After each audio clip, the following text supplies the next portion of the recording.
few moments later. Assalamualaikum warahmatullahi wabarakatuh. Halo teman-teman semuanya, perkenalkan nama saya Tinaria dengan nomor NIM 1320416.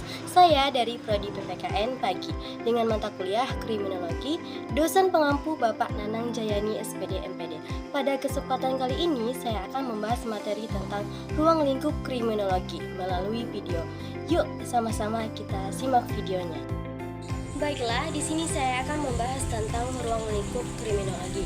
Tetapi sebelum kita membahas tentang apa saja ruang lingkup kriminologi, alangkah lebih baiknya terlebih dahulu kita memahami apa sih yang dimaksud dengan kriminologi.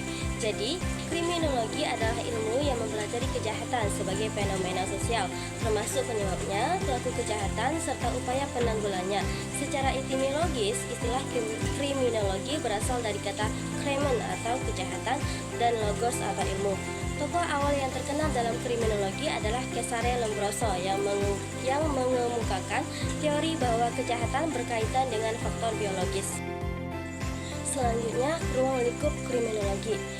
Di ruang lingkup kriminologi ada 4. Yang pertama, bentuk kejahatan. Bentuk kejahatan merupakan perbuatan yang melanggar hukum dan merugikan masyarakat, baik secara fisik, ekonomi, maupun sosial. Ada beberapa jenis kejahatan, yakni meliputi kejahatan konvensional, kejahatan transnasional, kejahatan terhadap kekayaan negara, dan juga pelanggaran hukum.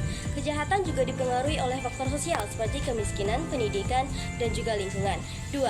Pelaku kejahatan. Pelaku kejahatan adalah individu atau kelompok yang melakukan tindakan melanggar hukum dan norma sosial.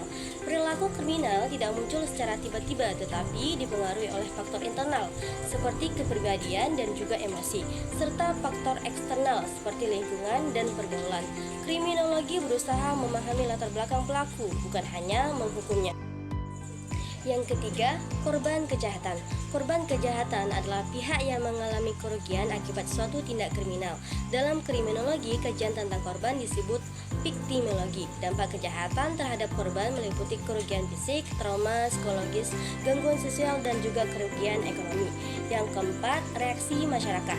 Reaksi masyarakat atau tanggapan masyarakat terhadap kejahatan dapat berupa reaksi informal seperti stigma dan pengucilan, serta reaksi formal melalui sistem hukum pidana seperti polisi dan pengadilan. Reaksi ini berperan penting dalam mengendalikan dan menanggulangi kejahatan. Pembahasan selanjutnya yakni pencegahan kejahatan. Upaya pencegahan kejahatan dapat dilakukan melalui 3 pendekatan, yaitu pencegahan primer, sekunder, dan tersier. Pencegahan primer berfokus pada perbaikan kondisi sosial, sekunder pada kelompok berisiko, dan tersier pada rehabilitasi pelaku agar tidak mengulangi kejahatan.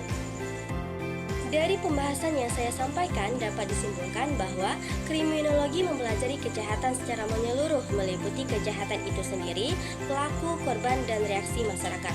Dengan memahami kriminologi, kita dapat mengetahui penyebab kejahatan serta menemukan cara penanggulangan yang lebih efektif. Kejahatan tidak hanya dipahami sebagai pelanggaran dalam hukum pidana, tetapi sebagai fenomena sosial yang memiliki berbagai penyebab.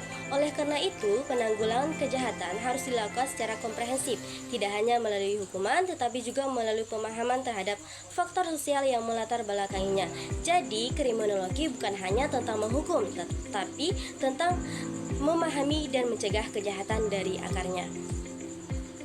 Mungkin itu saja pembahasan atau penjelasan materi dari saya, semoga bermanfaat.